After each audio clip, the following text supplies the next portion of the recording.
Prabhu Nityananda Shri Advaita Gadadhar Srivasadi Gaur Bhakta Vrinda Jaya Shri Krishna Caitanya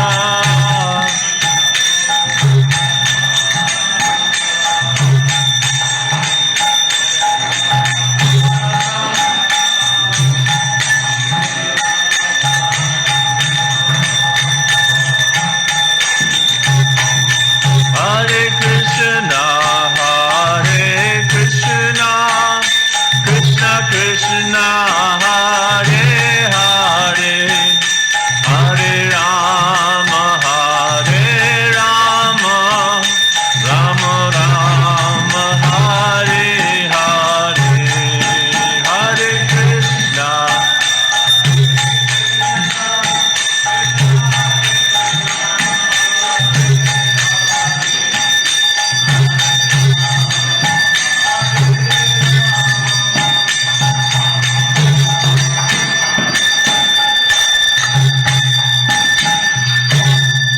Jai Shri Shri Radha Madhava Ki Jai, Shri Shri Radha Govardhana Hari Ki Jai, Krishna Balaram Ki Jai, Giriraj Maharaj Ki Jai, Shri Shri Gaurnitai Ki Jai, Srila Prabhupada Ki Jai.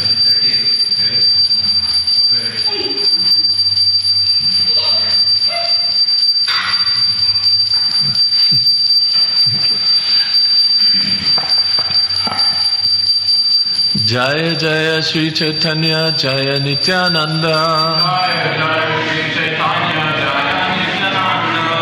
Jaya Dvaita Chandra Jaya Gaura Bhakta Vrinda. So today we're going to read from Sri Caitanya Caritamrita, Adi-lila chapter 14 and text number 38. Just before we chant that, we'll read a couple of verses without purports leading up to this.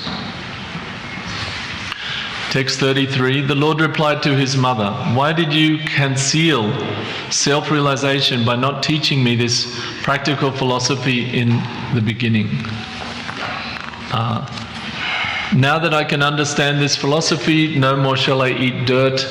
Whenever I'm hungry, I shall suck your breast and drink your breast milk." After saying this, the Lord smiled slightly, climbed on the lap of his mother and sucked her breast. Thus, under various excuses, the Lord exhibited his opulences as much as possible in his childhood, and later, after exhibiting such opulences, he hid himself. So text 37. Is that what's there? Or is that text 38? Okay. So we'll chant this verse, but we're going to read 37. We put the different verse, not the wrong verse. They're all right, but let's chant this one and then we'll read verse 37. Chore laya gela prabhu ke bahire paya. Tara skande chare aila tare bhulaiya.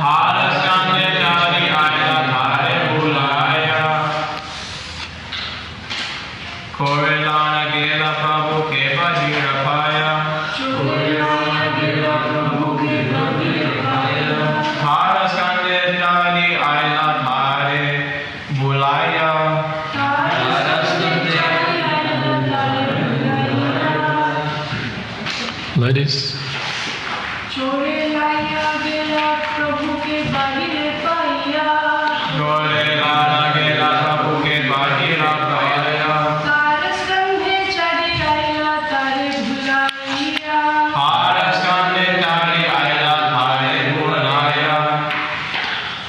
Okay, so apologies for this confusion about the verse, but we're going to read text 37 today.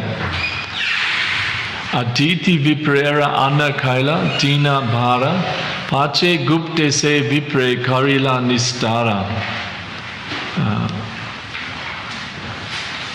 You can see we're missing Krishna Kirtan Prabhu in more ways than one. Translation and purport by His Divine Grace A.C. Bhaktivedanta Swami Prabhupada. Srila Prabhupada Ki Jai. On one occasion, the Lord ate the foodstuffs of a Brahmana guest 3 times, and later in confidence, the Lord delivered that Brahmana from material engagement. Please repeat. On one occasion, the Lord ate the foodstuffs of a Brahmana guest 3 times, and later in confidence, the Lord delivered that Brahmana from material engagement. Purport. The story of the deliverance of this Brahmana is as follows. One Brahmana who was touring all over the country, travelling from one place of pilgrimage to another, reached Navadvip and became a guest in the house of Jagannath Mishra. Jagannath Mishra gave him all ingredients for cooking, and the Brahmana prepared his foodstuffs. When the Brahmana was offering the foodstuffs to Lord Vishnu in meditation, the child Nimai came before him and began to eat them. And because of this, the Brahmana thought the whole offering spoiled. Therefore, by the request of Jagannath Mishra, he cooked for a second time. But when he was meditating, the child again came before him and began to eat the foodstuffs, again spoiling the offering. By the request of Jagannath Mishra, the Brahmana cooked for a third time, but for a third time the Lord came before him and began to eat the foodstuff, although the child had been locked within a room and everyone was sleeping because it was late at night. Thus thinking that on that day Lord Vishnu was not willing to accept his foodstuff and that he was therefore ordained to fast, the Brahman became greatly agitated and cried aloud, "Haya, Haya, what has been done? What has been done?" When Lord Chaitanya Mahaprabhu saw the Brahmana in that agitated state, he told him, "Formerly I was the son of Mother Yashoda. At that time you also became a guest in the house of Nanda Maharaj, and I disturbed you in this way. I am very much pleased by your devotion, therefore I am eating the foodstuff you have prepared." Understanding the favour offered to him by the Lord, the Brahman was greatly pleased, and he was overwhelmed with love of Krishna. He was thankful to the Lord, for he felt himself greatly fortunate. Then the Lord asked the Brahmana not to disclose the incident to anyone else. This is very elaborately explained in the Chaitanya Bhagavat, Adi-lila, chapter 3. Srila Prabhupada Ki Jai.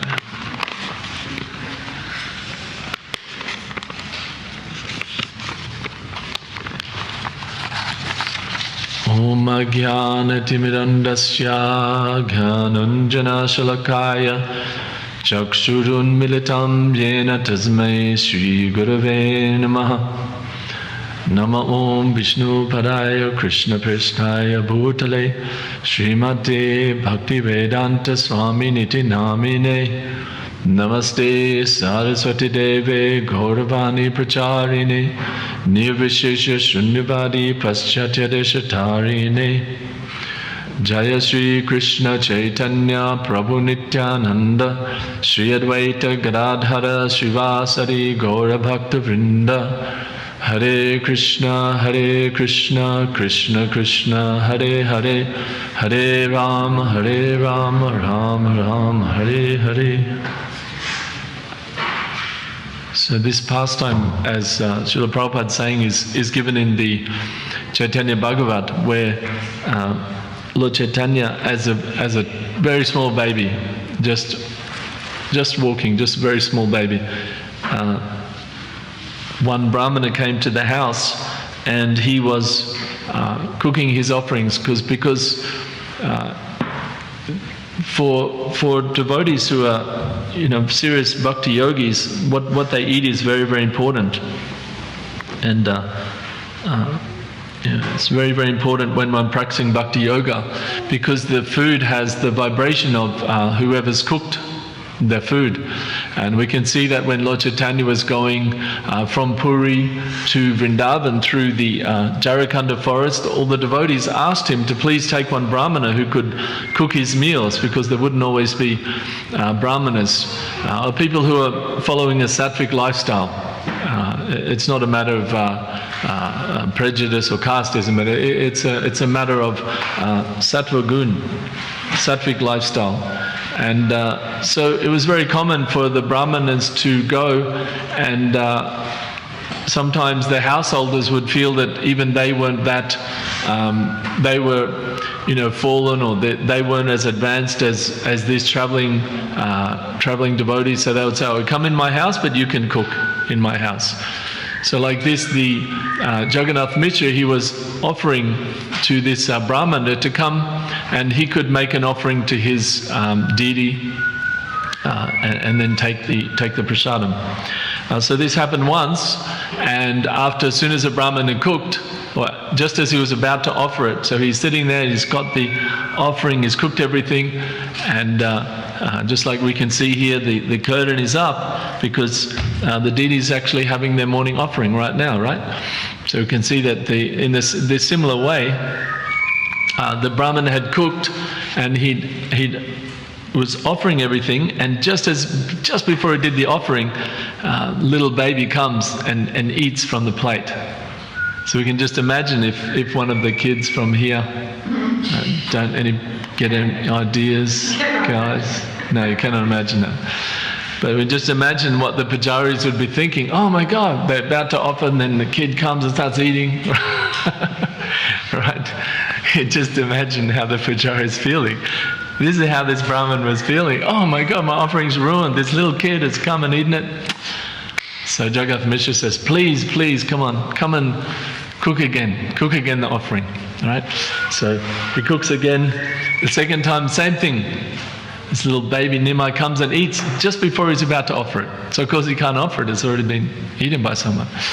So then third time Jagannath Mishra says, all right, we'll lock this kid in the room. Lock him in the room, complete, bolt the door, everything. All right, now he's locked in the room, he can't come out. No way. And then it was so late night, they all went to bed. So he begged him, please, try one more time. So the Brahmin said, okay, all right, by your enthusiasm. So he cooked one more time, and he's just about to make the offering. And then Nimai appears again. What? Again, 3 times. So then as the Brahmin was looking at this little boy, the little boy suddenly, the golden hue changed to be the kind of bluish, darkish hue of Krishna, right? And the form of Krishna became manifest in front of this Brahmana.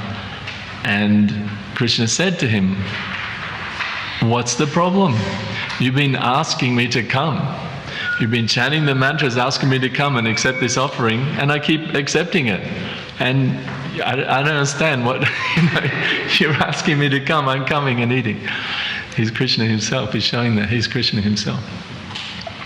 So then the Brahmin, of course, fell down and is crying tears of ecstatic love, Krishna prema, and his had the darshan of Krishna. And then Lord Caitanya manifested again, and he said, you have to keep this to yourself.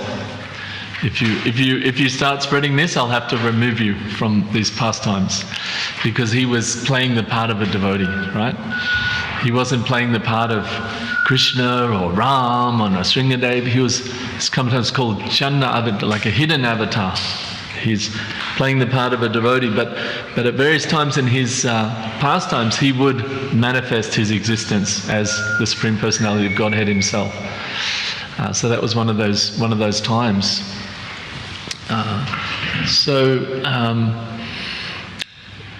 When we come to Krishna consciousness, we can understand that there's many different rules and regulations that we have to follow.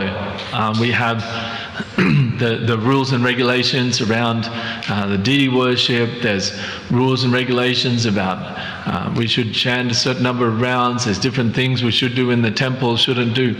So there's a lot of rules. But we shouldn't think that bhakti yoga is this Hare Krishna, it's just a whole bunch of rules. They're just trying to a whole bunch of rituals and rules to get people to follow their thing. No, there are a lot of rules, but they are meant to lead us to a place that is beyond rules, a place that is just pure pure affection, pure love, pure devotion, spontaneous love and affection. This is the place that these rules ultimately go to. Just like this Brahmana, he was following all the rules and chanting and everything, and when that was disturbed, he thought, oh no, everything's lost. But he wasn't able to perceive that the person he was trying to offer with these rules was directly there, right? Krishna was directly there with him. And a similar example happened in Vrindavan in Krishna's pastimes with the wives of the Brahmanas, right? So the husbands were all into the, chanting the mantras, and everything had to be done at a certain time, and this, that, other mantra, blah, blah, blah. And then at the end of the yajna, then the food will get offered, and then it can be distributed. So about halfway through, these little boys came and said, oh, Krishna and Balaram are very hungry, they want some food, you have so much food here. Why don't you give them that food? Give them at least some of the food. And all the big Brahmana men were, no, there's not time yet. We have a ritual, everything has to be done at a certain time, yama, niyama, everything. And at the end they can have something, but right now it hasn't come to that time of the sacrifice. And they're like, but it's Krishna and Balaram. Like, you're chanting all these mantras to Vishnu and this and that. They themselves, they're the goal of all sacrifices, right? They're the goal of all offerings. You should offer to them. So I said, no. But then their wives actually understood, right? Their wives could understand. They had that devotion that this is the goal of Bhakti Yoga. The goal is actually to totally serve Krishna with everything, just in any way. Like when Krishna came to what is it, Uddhava or Vidura? Uddhava, I think, his place. And is that right? Uddhava's wife with the bananas? Was it Uddhava? Was it Vidura? So Vidura is there, and Vidura's wife is taking the banana peels off and handing the peels to Vidura to hand to Krishna, and Vidura hands the peels in pure love to Krishna, and Krishna's eating the peels, accepting their love. So this is the ultimate goal. So we, as beginning devotees, we have to take shelter of these rules, the rules that they're actually there to protect us. Don't do this, don't do that, be careful of that, be careful of that, make sure you do this, make sure you do that. Because we're just training, we've got the training wheels on, right? We've got like we're riding the bike and the training wheels are on. So, sometimes the kid is trying to learn on the bike and he leans too far, the training wheels stop him, keep him on the track, right? And then sometimes it leads the other way too much, the training will stop him, right? So like that, we're beginning devotees, sometimes we go too far this way, sometimes we go too far that way. So that these rules are like the training wheels on the bike that keeps us on the straight and narrow, that keeps us going in the right direction. But we should, hear from the acharyas and hear and cultivate our own taste for Krishna consciousness, so that that spark of attraction, that we can fan that little fire, just like you see when people are lost in the bush, or many of the indigenous tribes, how do they start a fire, right? They'll just rub sticks, and there'll be a tiny little fire, but then they just gently fan that fire, they gently fan it, and eventually it's comes up to be a big flame, right? But that little fire of attraction that we have for Krishna, we have all the rules and regulations protecting us, how to keep that safe. But then for ourselves, we have to cultivate that. Yesterday, I had the good fortune to listen to the final lecture of the final class ever given by His Holiness Bhakti Tirtha Swami, who's a great saint, great devotee and spiritual master in our movement. And he left this planet in 2005, and yesterday while I was working in the restaurant, I was able to listen to his last class. If you haven't listened to that, I highly recommend it. It's on YouTube. You can just search for it. Bhakti Tirtha Swami final class, and such a beautiful class. And in there he's describing that this is his last class, and he's now going to enter into Nirjana Bhajan. Like he's not going to be dealing with management or anything like that, and he's just going to be with a few devotees, with Radhanath Swami and a few of his carers, and really trying to enter deeply into getting ready to move on to the next platform of service. And he was explaining that his life as Bhakti Tirtha, his identity is Bhakti Tirtha Swami, his identity as Krishna Pad and John Majors, I think was his name before. He said all these identities they're finished. There's no more, and I need to embrace fully this identity of the servant of Krishna in Vrindavan.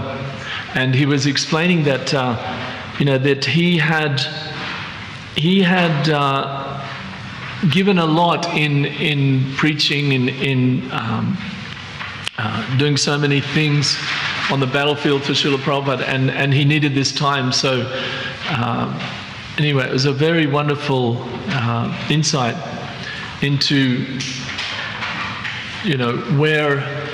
where we have to, where we are trying to be, the mood we're trying to have at the end of life. That's the mood we're trying to have.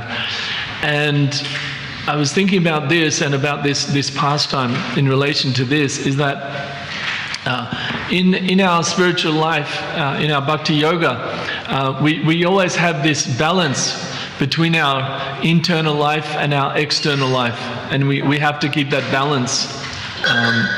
Srila Prabhupada said to one devotee who was saying, what about the oil? They're taking so much oil and they're going to ruin the planet because of the oil, and what are we going to do about this? And Srila Prabhupada's response to him was, you should worry about oiling your own machine, he said. Make sure you're oiling your own machine, if you're worrying about oil. Another time he said, we all have to fly our own plane, right? We're all flying our own plane. So that's the internal life. We have to have that. And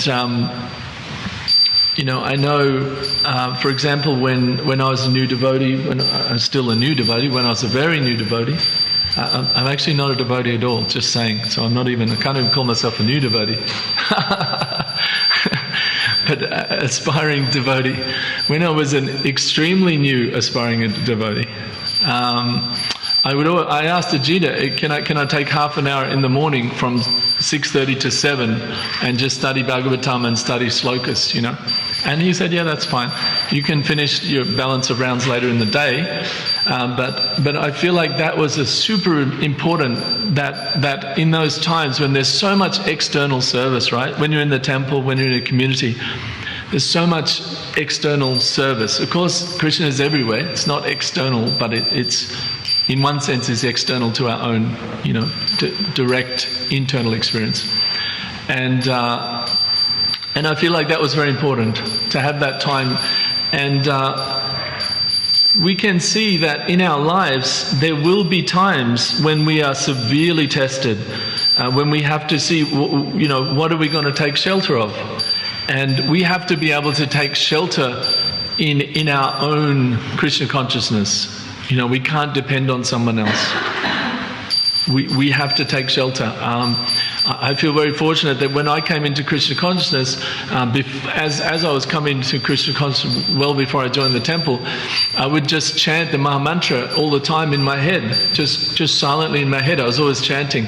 And sometimes I remember saying to some friends or people that I was hanging out with at the time, that I'm always chanting this mantra, and they kind of looked at me like, oh, that's a bit strange.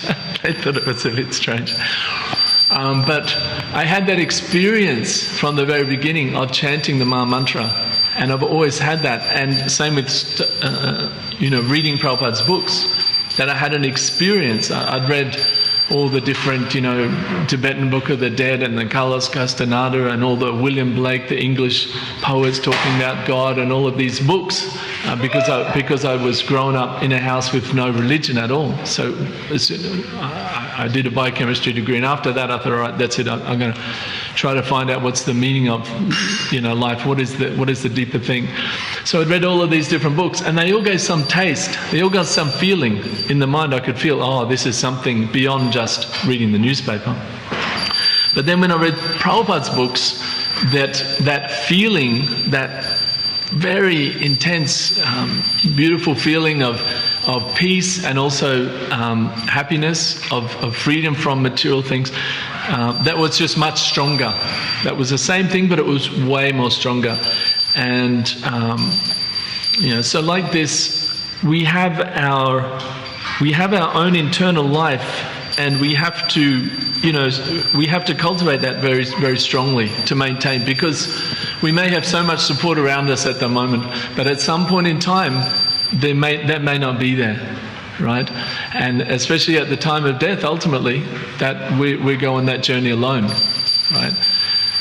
So this is the internal life. We have to cultivate this, and we also have to cultivate the external life. Our external life is working together with other devotees, doing our part, acting properly in the society, trying to have a proper position, not disturb others. This is our external life, right?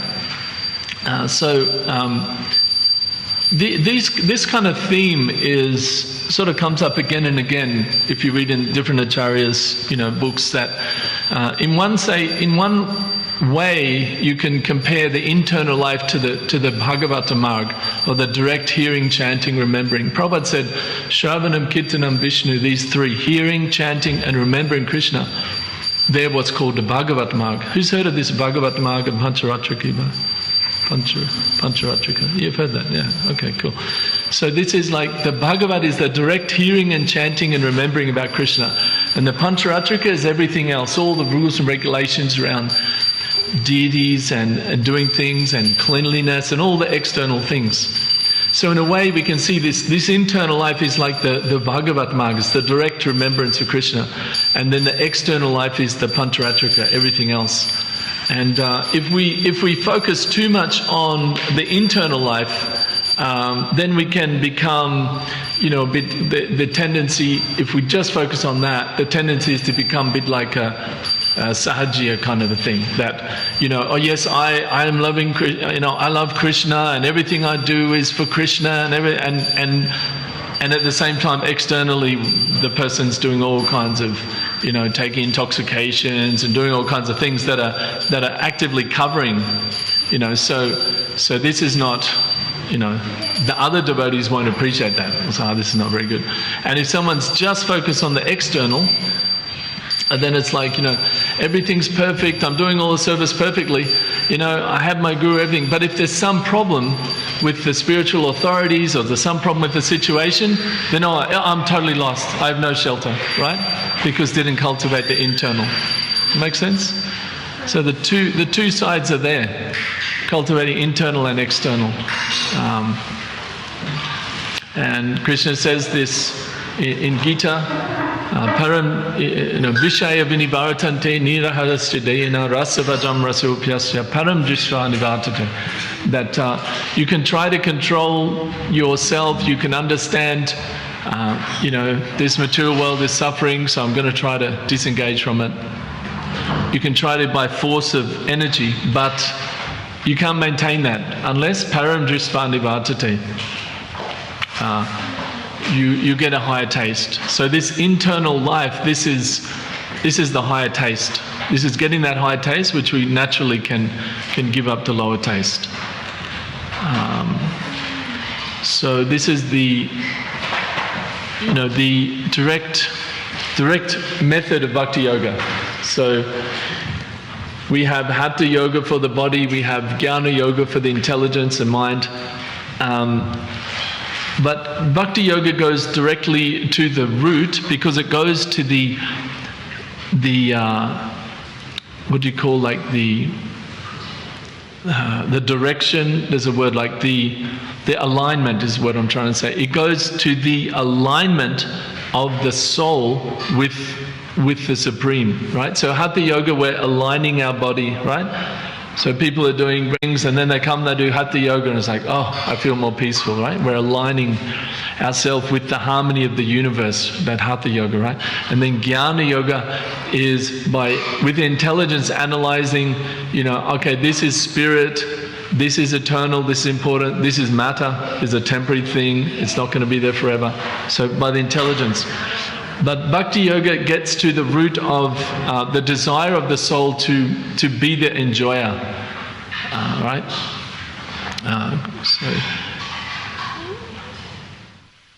Lord Chaitanya has come to tell us, Jiva Swarup Hoy Krishna Nitya Das. The actual constitutional nature of the soul is to be a loving servant of the Supreme Soul. That's the actual nature, the very nature of the soul. And when the soul tries to be in the position of the enjoyer, the controller, that's a very artificial position. The soul can't be happy. So by chanting Maha Mantra, Hare Krishna, Krishna Krishna, Hare Hare, Hare Ram, Ram Ram, Hare Hare, we call on Krishna, we call on that mood of being a servant, of serving Krishna as an energy. We are an energy of Krishna, right? Jiva Srupa Krishna Nitya Das, Krishna Tatasta Shakti, Veda Veda Prakash. Shakti means energy. Lord Chaitanya is saying that we are an energy of Krishna. Like we have the sun and the sunshine. The sunshine is at the same time non-different from the sun, right? The sun and the sunshine, they're always connected, right? Without sun, there's no sunshine, right? And where there's sunshine, there must be the sun, right? But at the same time, to enter into the sun and to stand in the sunshine is two different things, right? We're feeling the energy of the sun, but we're not actually in the sun. The sun itself and the energy, separate. So we are an energy of the Supreme. We're not the same as the Supreme. We're not identical in every way. We are the infinitesimal, and the Supreme is the infinite, right? The infinite consciousness, and this is the mistake the impersonalists make, think that this infinite consciousness is broken up and becomes the individual. No. The infinite consciousness has no need to come and down here and suffer and experience karma and everything. No, we're not the Supreme Consciousness. We're a tiny fragment, right? Mamevam sho jiva loke, jiva bhuta sanatan. This is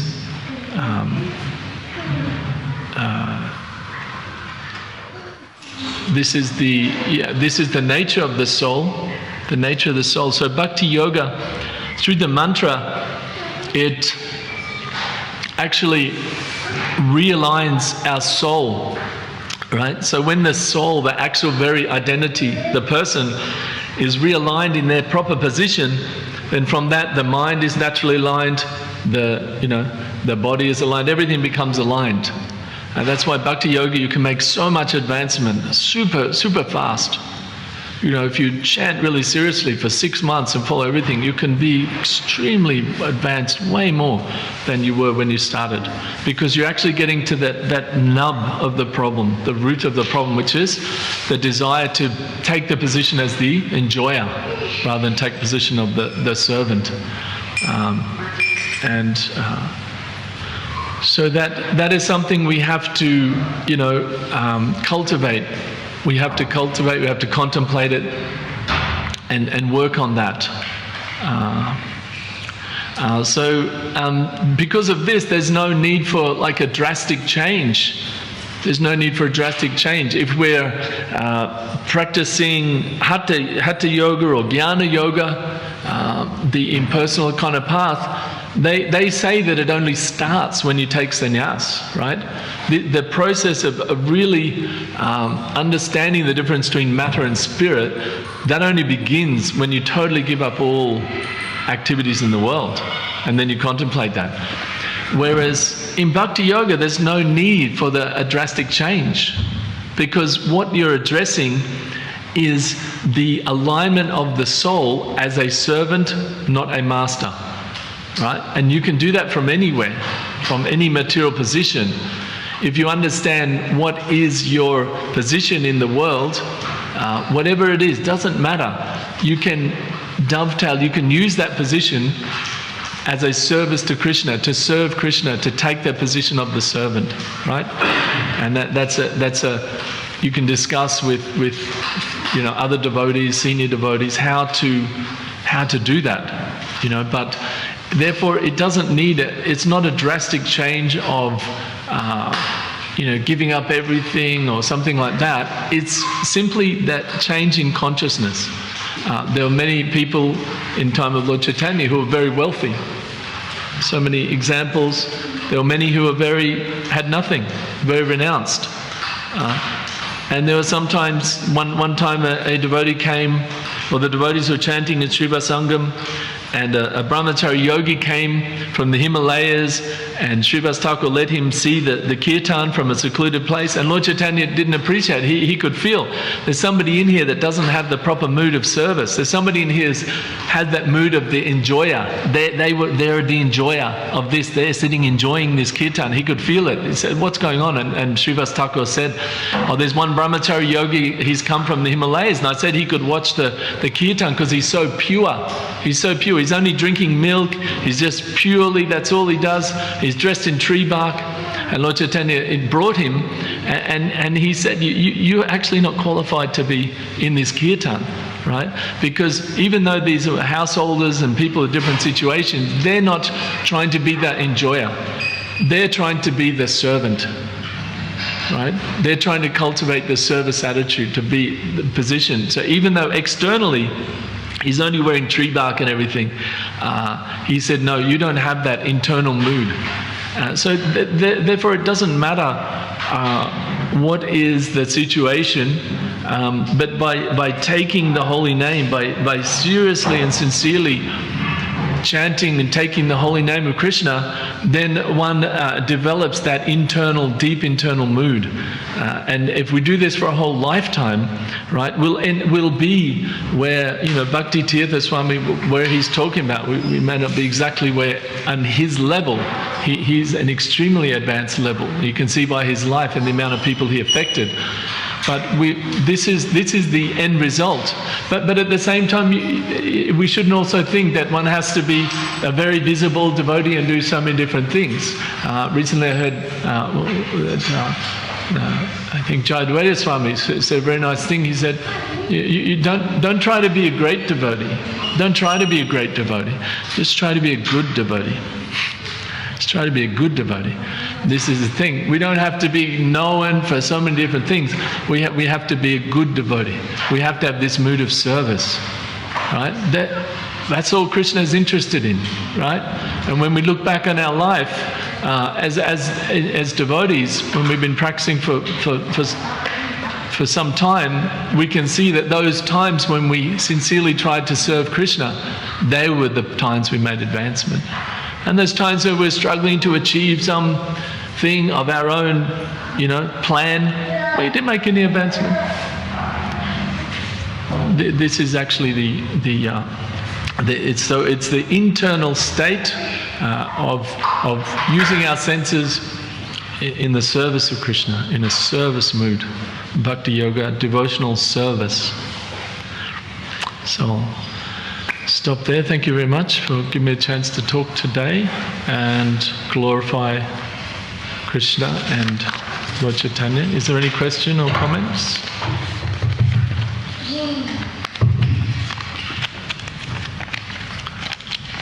Otherwise we'll have an early breakfast.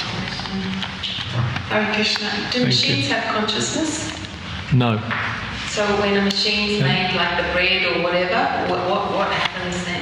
Oh, you're talking about prasadam, right? Well, not prasadam, just made. Oh, sorry, prasadam. These days, a machine might just, move the bread, pump it through the thing, and I'm just wondering, how does that affect us?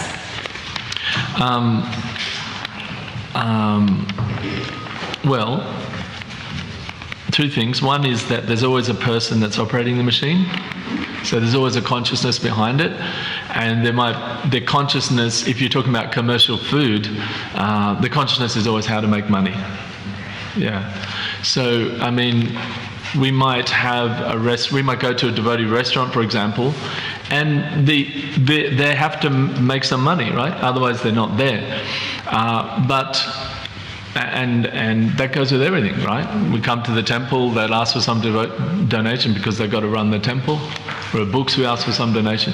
But underlying that is that the food is offered in a spirit of service. It's cooked by people who are not doing simple activities, who are trying to be devotees. So that's very different. So even if a machine makes it, there'll be some overarching corporate or person or whatever this is just about make money, just make money. So we'll take that consciousness 100%.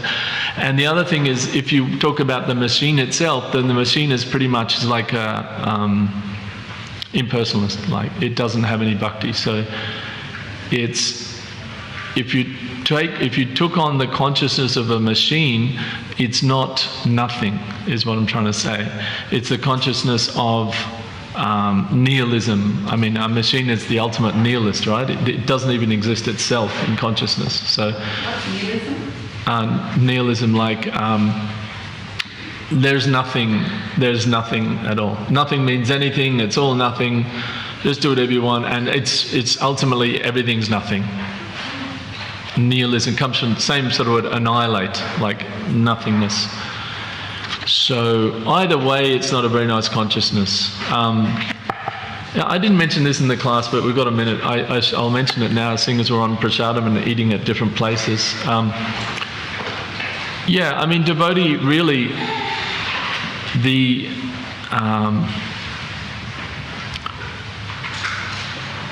there are different standards, and different devotees are in different situations, and have different working here and there, and we do our best. But the best is to have prasadam, have food that's cooked by devotees. It's so much better. If we can't, I would say the next is to be eating at a place where at least there's not, meat cooked and stuff like that.